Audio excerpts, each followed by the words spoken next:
So mainly when an anterior-segment surgeon is doing all these procedures, inserting the IOL, there's something which they don't want to see. And when you see a sinking IOL or a sinking nucleus, the surgeon's heart itself sinks actually.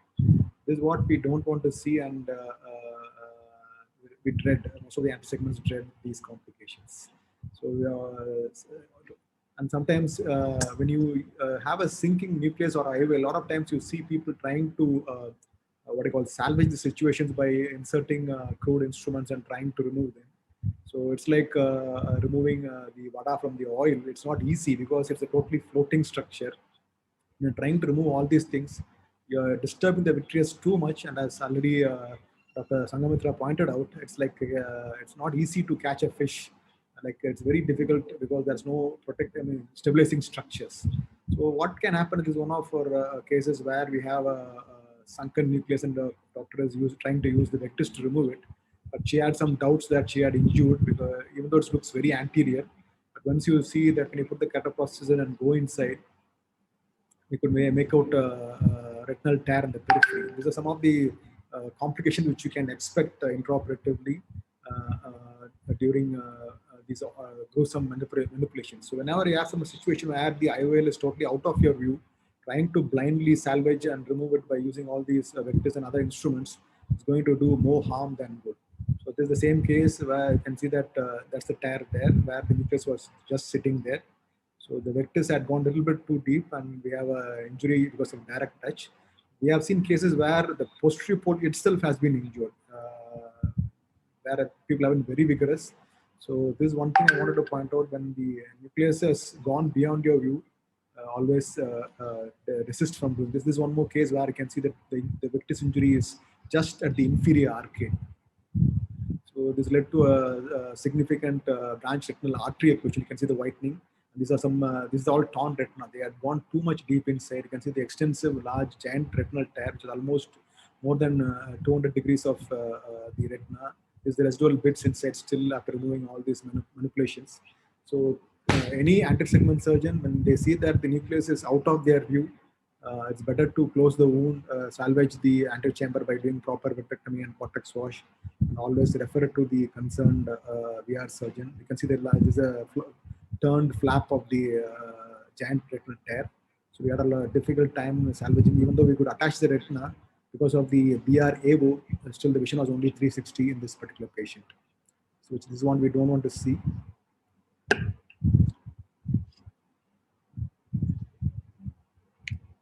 So whenever you have such a complication, when the IOL is gone out of your view or lens is gone out of the view, you always stop, plan, and proceed. Whether you feel it can be salvaged. The first thing is to maintain the anterior chamber. When there is vitreous prolapse, the IOL or the nucleus is going to sink much more deeper into the vitreous cavity. So as the vitreous comes out, the nucleus tends to go down.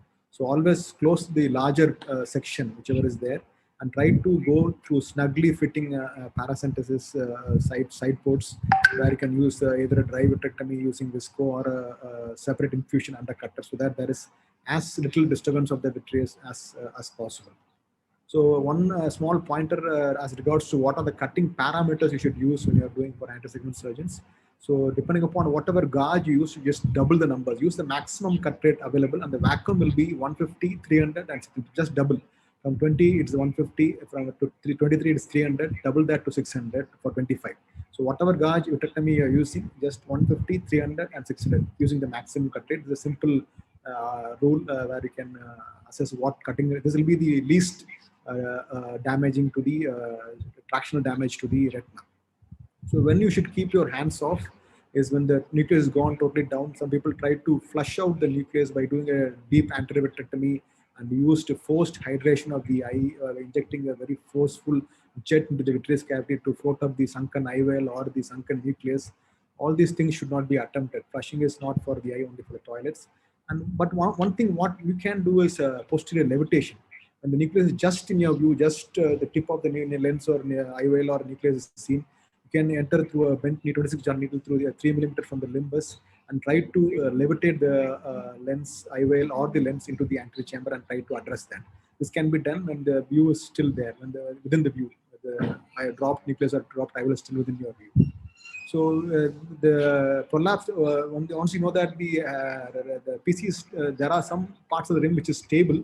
Either you can remove the IOL and reinsert by injecting visco and, into the sulcus, or you can prolapse it into the AC if it's foldable and then try to redial into the sulcus onto the remnant of the anterior or posterior capsule.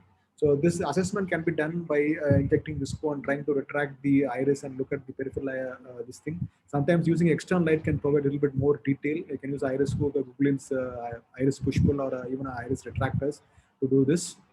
So once you're confident that the rim support is good, then you can always reinsert or re-dial the IOL into the sulcus. And if there is no rim, always plan for a sterile fixed IOL. This is a case of freshly dropped nucleus referred from the anti-segment surgeon. So in our hospital, we try to do it in the same sitting immediately after it drops. You can see here the section is still fresh, and we are trying to create this is a modified Gabos technique, where instead of a needle track, I use the 1.3 keratome, ROLAB keratome which we have. So this already went in angle, nice angle for us to navigate. Make the initial first cut with the 15 blade, and then use the 1.3 keratome. You also have Mani's blade, which has a 1.1, 1.2, whichever is suitable for you. This is ROLAB's 1.3 keratome. It's already pre-bent to that particular angle. A little bit blunt compared to the Mani's blade, Japanese Mani's blade, but whatever. It's quite cheap actually. So these, instead of a needle track in typical Gabos technique, it's a sort of a modified Gabos technique. Because the Gabos sometimes you need to use that Chang's bent forceps to reinsert these IOLs, especially a straight forceps is difficult to do it in deep sockets. So I prefer to do this pockets, still pockets, so that I can use the routine McPherson forceps to tuck the IOL haptic into the scleral pocket. So we are making a transscleral sclerostomy for the haptic to externalize the haptic. We make a 24 gauge needle is used to make this entry into the vitreous cavity. Here, this is the IOL which is dropped down. So luckily, it's a 3-piece IOL, so we need not do anything special. We just have to redial the, reinsert this IOL into the scleral pocket which you have made.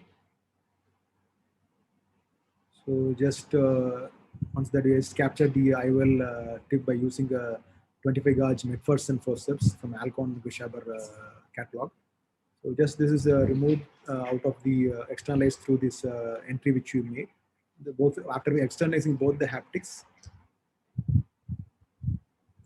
So both the haptics are now externalized and using a McPherson. So mainly this modification is mainly to prevent using the bent Chang's forceps or the other forceps. Straight forceps is a little bit difficult, especially in sunken globes, as I mentioned. This is a routine McPherson forceps which I use to tuck it into the so-called pocket which I made using the 1.3 keratome. So if it's not totally dropped into the vitreous cavity, you can still do this by the anterior segment here. And a lot of times we see that our hospital anterior segments do this technique. So it's not totally sunken into the vitreous cavity. They can bring it up and do this on table itself on their own. You just have to hold the exact tip using a McPherson, a nice McPherson where the prongs are nicely aligned, and then reinsert into the tunnel. So it stays very well. It's essential to keep the IOL, intraocular pressure of the eye normal by using an anterior chamber maintainer. So otherwise it tends to move around. So it's very important. This is one of the older cases where we used to do the, this case you can see that there is a dropped CTR. So they dialed the CTR and the CTR went down and they stopped the surgery there. So normally you can remove the CTR in toto also if you have a larger section, and if you have difficulty, you can always use 25 gauge scissors to cut it into 2 pieces and remove it as 2 pieces. It's a little bit more safer. But whichever feels comfortable in your hand, you can do that also. So once you do this, then the reverse tunnel, which Dr. Manmath showed in his video, this reverse tunnel, doesn't bleed that much normally. So I use the routine crescent blade to make these reverse pockets, Hoffman's pockets, and using a 90 Prolene, you can railroad it into the so 2 long-armed 90 Prolene switches are used, and then brought it out. And as Dr. Manmath showed, it is tied on to the haptics of the specifically modeled scale fixed IOLs. and I use a specialized hooks to remove the sutures from the tunnel and bring it into the open. So this is actually a old Sinskey hook which I have slightly bent according to my need to bring out the 9-0 print switches out of the tunnel to knot it. So anyway, and, I'm not using these techniques nowadays because, as I told you, it's a late onset complication after 10-15 years. This is again one more one-eyed patient where both eyes coloboma and the other eye had a retinal detachment. And this eye had, he was doing well for around a few months, and then it IOL went inside. Actually, there were 2 CTRs in this eye. The surgeon had attempted to place 2 CTRs. So one CTR you can still see at the shadow should be. And this is one more 1.5 keratome which is available from a local company. So a little bit more space to maneuver your McPherson, whichever you feel is comfortable in your hands. So there's one haptic is still sitting in the sulcus nicely fixed there, but one more haptic and one IOL are inside the vitreous cavity. So I can see I'm trying to slip the CTR blade into 2 separate pieces and using a Cornell section tunnel. I'm doing the pieces individually, and you can see now the sulcus, the 3-piece IOL is sitting in the colobomatous cavity. So that is now brought out, and the haptics are the second CTR piece coming out, and then the IOL is held out and brought into the external. The haptics are externalized and then tucked into the.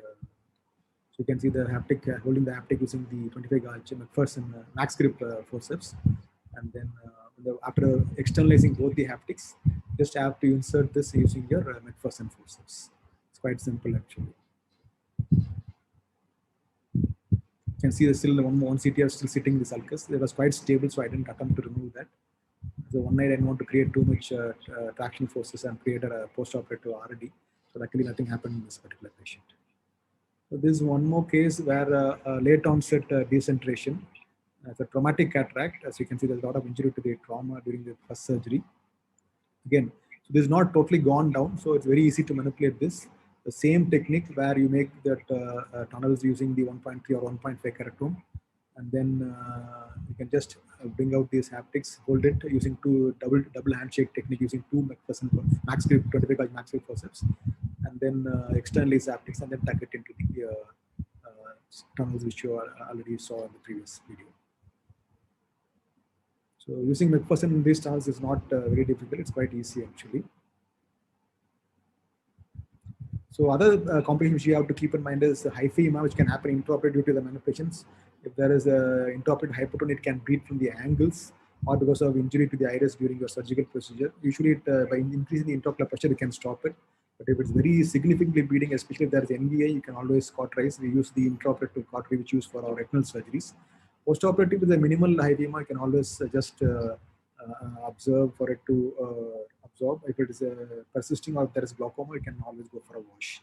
Vitreous hemorrhage, again, it can happen, but usually these are very minimal and does not need intervention, and it can resolve on its own.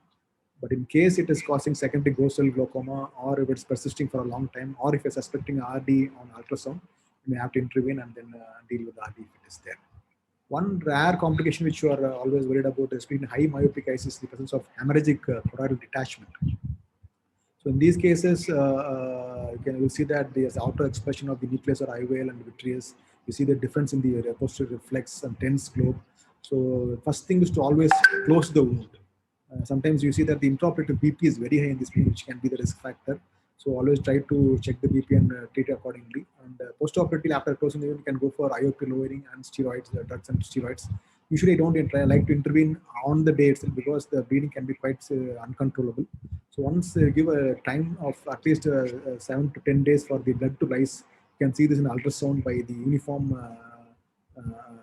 echoes in the suprachoroidal space. We can drain anteriorly for angle closer.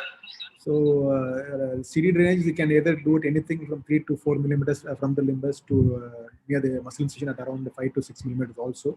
Just make a transcleral entry, expose the suprachoroidal space, and the blood will, altered blood will start pouring out on its own.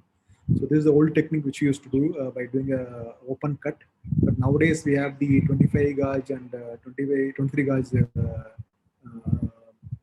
cannulas. So it's for hemorrhagic CD, I usually prefer the 23 gauge because sometimes small clots will not pass through the 25 gauge cannulas. So you have to partially insert these cannulas into the suprachoroidal space and manipulation will see that the altered blood is coming. This is hemorrhagic, this is a serous CD, and this again, this hemorrhagic CD which is coming out. You can see the blood is pouring out through this. So hemorrhagic CDs can be drained, but I usually wait. I don't try to attempt it in the same sitting. Serous CDs usually intraoperative is very unusual, but sometimes because you're inserting your esophageal forceps, and that's an unintentional cyclotaxis cleft, you can see intraoperative serous CD, but usually it's self-limiting. Postoperative is more common because of hypotony.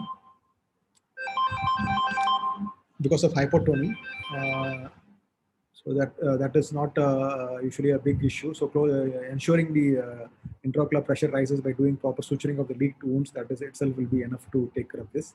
If there is a cyclotaxis cleft, you can do laser or cryo, or you can do a suturing or a buckle if it is very severe. Serous CD, as I said, you do not drain it unless if you have a lenticular lenticular touch. So otherwise it is not needed to address these. It will resolve on its own once you ensure that the wounds are nicely tight. RDs, again, as I told you, unless there's excessive manipulation intraoperatively, you can get genital tear, which I showed in the previous videos. When you're trying to fish blindly under the iris beyond your visible field, then you can get all these complications. Again, it's noted by the altered reflex. Sometimes people have been trying to pull the anteretinal flap, thinking it's the capsular remnant. You should always make sure that what you're dealing with is the right structure. So if you're doubtful, you can always try to see entire tongue table and then manage accordingly. So sutured macular edema, again, nothing special. First thing, especially after complicated surgery, if you're having a CME, first thing you have to notice is there any surgically correctable causes, like victims in the wound, IOL malposition, mobile IOL causing rubbing motion on the iris causing chronic inflammation and all those things, or haptic in the AC. So always look for any correctable surgical reasons. If it is there, always do that. If it is not there, then you can routine treatment by steroids and NSAIDs will be adequate. And endophthalmitis, again, nothing special. Whenever there's a PC rent, always has a higher risk of infection. So routine protocol, trace an AC tap and try to identify the offending organism and then treat accordingly. Thank you.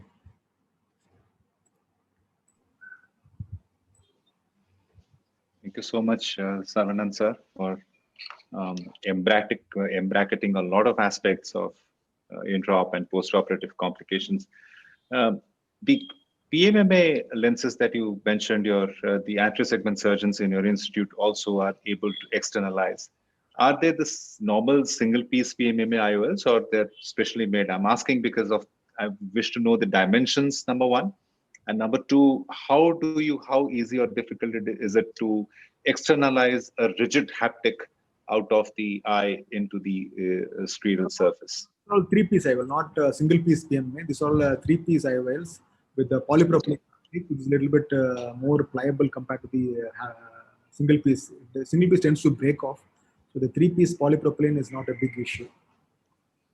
And I think the overall diameter is also a little more. I think it's a 12.5 mm, if I remember correctly, because they come from the House of Aurolab. Am I right, sir? Yeah. So we don't get it very commonly out here, but yes, I mean, they're excellent lenses when it comes to sulcus fixation in particular. Manmat, anything to ask Dr. Saravanan regarding his presentation or otherwise? We have around 5 minutes left, so we can utilize his presence out here. Yeah, nothing in particular. Actually,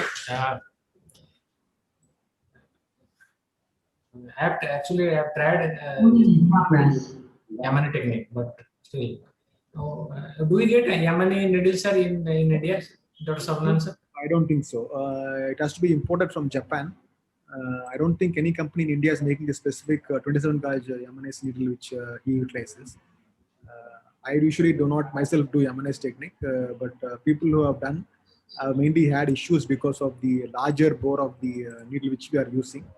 So, yeah, I've seen some people are using the bent 26 gauge needle to puncture the sclerotomy, and then they are trying to pull it through the by 25 gauge forceps. yeah.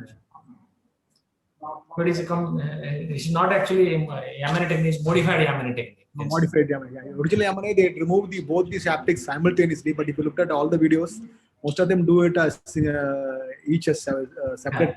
Yeah. It's probably not the truly speaking, not the purest Yamane technique. Yes. But again, but we have to, if you have to do pure EMN technique, bilateral, so at the time of feeding a trailing haptic, we have to seek the help of one assistant because Definitely, MNS technique cannot be done without the assistant's help. yes.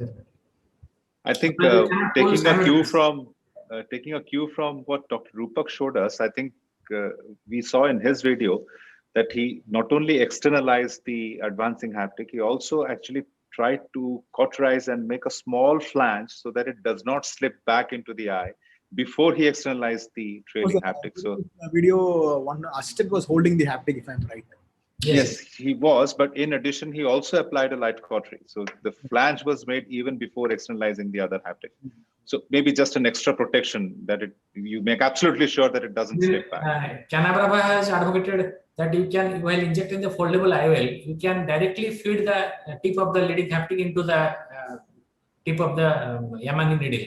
Yeah, That is one his modification. That instead of trying after unfolding, you trying to push the haptic into the needle, you directly during injection itself, you directly feed the leading haptic into the cavity. So these are modifications. But anything at the end of the day, whatever works in your hand is best. So I used to be very, very happy in the earlier days, but I'm seeing quite a few late, I mean, not late, not 5-6 years. It's happening after 10 years. The recent case was almost 15 years back. So long-term survival of the suture, I mean, the biodegradability and the stability of the suture is a question here.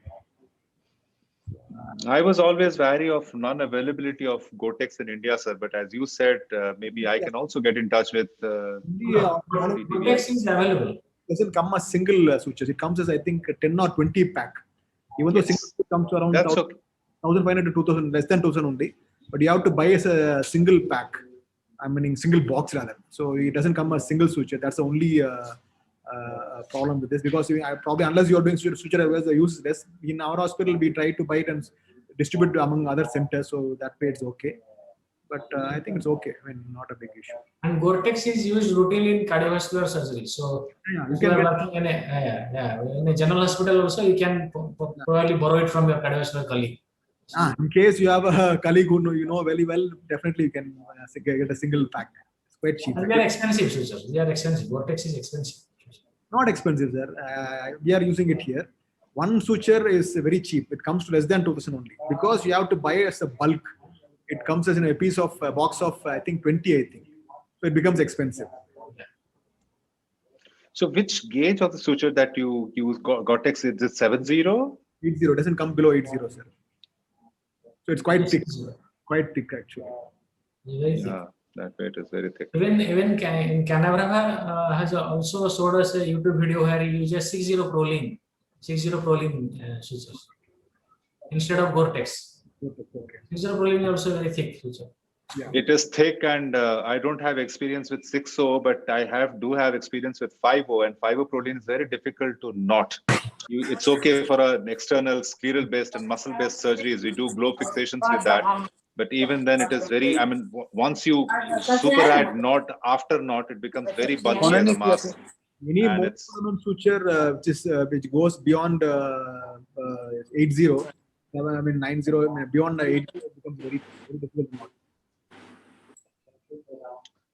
Right, sir. I think we have the company of participants of the next session, and I think we're just about time. It's 4:25, so it's been a fabulous last 85 minutes in the esteemed company of both of you. Dr. Rupak and Dr. Sanghamitra, of course, left a little prematurely.